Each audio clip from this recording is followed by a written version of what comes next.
Hello my students. هنكمل شرحنا عن درس The Simple Past Tense. هنا هنتكلم عن The Negative Form. ازاي بنكون النفي في زمن الماضي البسيط. في طريقتين للنفي في زمن الماضي البسيط. أول طريقة بنستخدم فيها didn't plus the base form of the verb.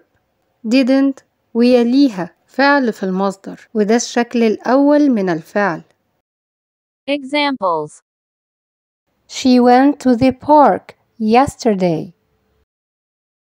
الفعل الأساسي في الجملة هو went، وهو التصريف التاني من الفعل go.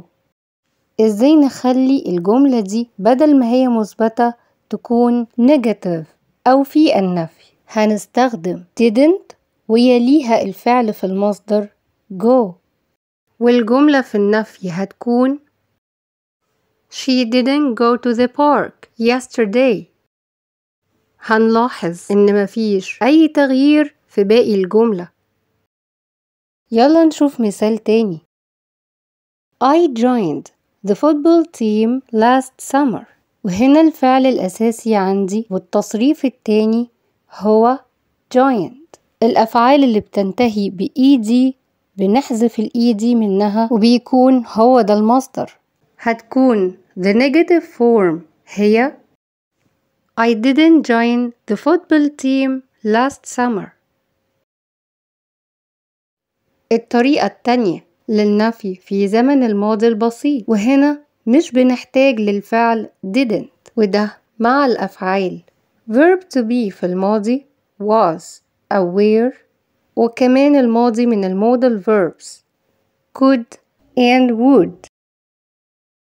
الأفعال دي بتستخدم للنفي، عشان كده مش محتاجين نستخدم الفعل didn't.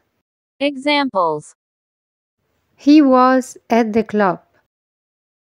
He wasn't at the club. She could sing at the age of 5.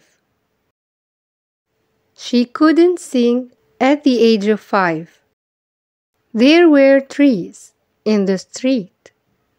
There weren't trees in the street. I would come early this morning. I wouldn't come early this morning. Thank you for watching. أتمنى نكون استفدنا. Thank you and bye for now.